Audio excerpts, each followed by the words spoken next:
My dad and my grandpa both have a child with the same woman. Even typing that out still feels unreal, like it's some messed up family riddle people joke about online. But this is my actual life, and it's been my normal for as long as I can remember, even though I didn't fully understand how strange it was until I got older. I'm 16F, and I live in what looks like a very normal nuclear family from the outside. I have a twin and a few other siblings, and we're all still pretty young. Our house is loud, busy, and honestly kind of chaotic in the way families usually are. My parents are happily married, genuinely so. There's no obvious tension, no whispered arguments behind closed doors, no weird distance between them. My mom is 52 and works as a doctor, which means she's calm under pressure and always tired. My dad is 58 and a college counselor, which means he's endlessly patient, overly reflective, and the kind of person who tries to see the good in everyone. Growing up, I always thought we were lucky, stable, normal. If anything, my parents felt older than most of my friends' parents, but that never really bothered me. They were involved, supportive, and present. It wasn't until I started paying attention to extended family stuff that I realized things weren't as straightforward as I'd assumed. My grandparents were very young parents. My grandpa was only 19 when my dad was born. That fact alone already sets the tone for a lot of what came after. My dad didn't exactly grow up with a super involved father. He doesn't talk badly about him. But there's this distance whenever my grandpa's name comes up, like he's discussing someone he knows, rather than someone who raised him. Before any of us were born, before my mom, before the life I know, my dad had a close friend named Anna. They'd known each other since high school. From the way my dad talks about it, they weren't the dramatic on-again, off-again type. They were just close, comfortable. They went to college, followed similar paths afterward, and stayed in touch over the years like people do when they genuinely care about each other but don't necessarily think of it as romantic. Then, when Anna was 27 and my dad was 28, something shifted. According to him, it was a very short-lived escalation of their friendship. No long love story, no grand declarations. Just a brief moment where lines blurred, feelings got complicated, and then suddenly there was a pregnancy. That's how my half-brother Porter was born. He's 24 now, which means he's old enough to feel like an adult in a way I'm not, but still close enough in age that he's not from some distant generation. Growing up knowing I had a half-brother was never shocking to me. It was just a fact. Porter was around, Anna was around, and no one made it feel like a secret or a scandal. My dad took responsibility, stayed involved, and treated Porter like his son, because he is. After Porter was born, Anna moved forward with her life. At some dating event in their city, she matched with a man named Paul. At the time, she was 29, and he told her he was 40. In reality, he was 48. That alone already feels uncomfortable to think about, especially now that I'm older and understand age gaps better. But it didn't raise any red flags for her then. Long story short, Anna got pregnant again, and Livia was born. Livia is 22 now.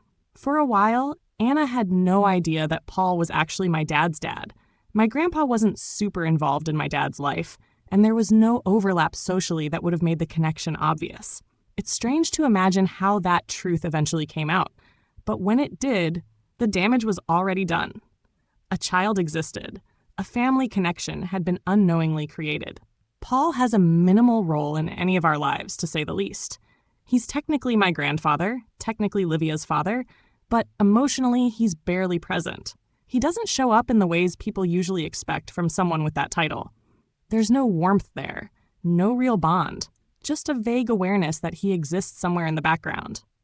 My dad, on the other hand, kind of acts like Livia is also his. Not officially, not in a way that erases biology, but emotionally. He shows up for her, supports her, includes her. Growing up, it never felt like she was treated differently.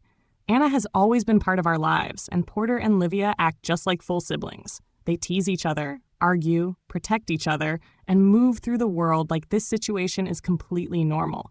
And most of the time it is. But every now and then, when I stop and really think about it, the whole thing hits me. The same woman. My dad and my grandpa. Two kids who are siblings, but also not in the way people usually mean. It doesn't change how I feel about any of them, but it does leave this quiet, lingering sense of discomfort that I don't really know what to do with. For most of my childhood, I didn't question any of it. Porter and Livia were just there. They were part of holidays, birthdays, random weekend dinners, and awkward family group chats. Anna was always around too, in a way that felt natural but slightly separate, like she existed in her own orbit that still overlapped with ours. I never thought to ask why things were the way they were, because no one ever acted like there was anything to explain. It wasn't until I got older, probably around 13 or 14, that the pieces really started clicking together in my head. I already knew the basic facts by then. Porter was my dad's son, Livia wasn't, technically, and Paul was my grandfather. But understanding those facts intellectually and actually grasping what they meant were two very different things. I remember sitting in my room one afternoon, scrolling on my phone, when the thought suddenly landed differently than it ever had before. If Paul was my dad's dad, and Livia was Paul's daughter, then Livia wasn't just my half-sibling's sibling. She was something else entirely. The realization made my stomach drop, not because anything had changed, but because suddenly the family tree in my head looked tangled in a way I couldn't unsee. I didn't say anything at first. I just carried that knowledge around quietly, watching how everyone interacted like I was seeing it through a new lens. Porter and Livia joked with each other, completely unfazed. My dad treated them both with the same steady warmth. My mom was polite and kind to Anna, always respectful, always calm. No one acted like there was anything uncomfortable happening, which somehow made it harder for me to process. My mom especially amazed me. I've never seen jealousy or resentment from her, at least not outwardly. She knows the full story. She married my dad knowing about Anna, about Porter, and eventually about Livia.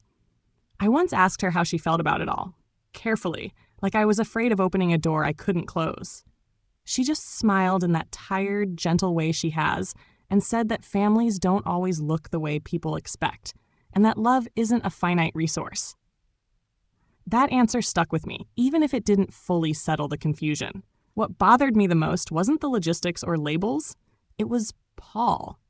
Or rather, his absence. He's the common denominator in the weirdest part of this story, yet he's the least present person in it. He doesn't really reach out. He doesn't show up consistently. And somehow my dad has stepped into that gap without ever saying it out loud. Sometimes I catch my dad watching Livia the same way he watches Porter. There's pride there. Concern, that quiet parental attentiveness that doesn't need to be announced. And every time I notice it, I feel this mix of admiration and discomfort. Admiration because he's choosing to be there when he doesn't technically have to be. Discomfort because the reason he has to make that choice is complicated. Livia doesn't seem bothered by it, at least not on the surface. She's confident, funny, and very self-aware. If she struggles with the reality of who her biological father is, she doesn't show it openly. Or maybe she's just learned how to compartmentalize it better than I have. Sometimes I wonder if she thinks about it the way I do, lying awake at night, replaying family connections in her head, or if it's just background noise to her. Porter, on the other hand, is protective in a way that feels almost instinctive. He's always been that way with all of us, but especially with Livia. Watching them interact, you'd never guess there was anything unusual about their relationship. They feel like siblings in the truest sense of the word, bonded by shared experiences rather than biology charts. I think that's what makes it hardest for me to talk about. Nothing is wrong, exactly. No one is being hurt. There's no secret affair happening now, no betrayal unfolding in real time. Everything already happened years before I was born, and yet, knowing how it all connects leaves me with this constant low-level unease, like I'm holding a truth that doesn't have a clear place to go. I haven't told many people about it. It's not the kind of story you can casually drop into conversation without watching someone's face change. And every time I consider explaining it, I realize how quickly it stops sounding real once you say it out loud. This is one of those stories that sounds fake until you realize there's no dramatic twist, no villain, and no explosive reveal. Just a family situation that quietly exists, tangled in ways no one ever intended. What makes this especially unsettling isn't the relationships themselves, but how normal everything feels on the surface. There's no resentment, no obvious trauma, no one acting maliciously. Everyone involved seems to be doing the best they can with circumstances that were never meant to happen this way. The father stepping up where his own father didn't says a lot about cycles and how some people actively try to break them. And the kids, especially Porter and Livia, prove something Reddit talks about all the time. Family is often defined more by consistency and care than by biology. At the same time, it's completely understandable why the narrator feels uneasy. You can accept something emotionally and still feel uncomfortable when you fully understand it intellectually.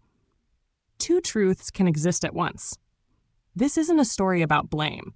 It's a story about complicated realities, quiet choices, and how life doesn't always fit into neat categories, even when everyone involved is trying to do the right thing.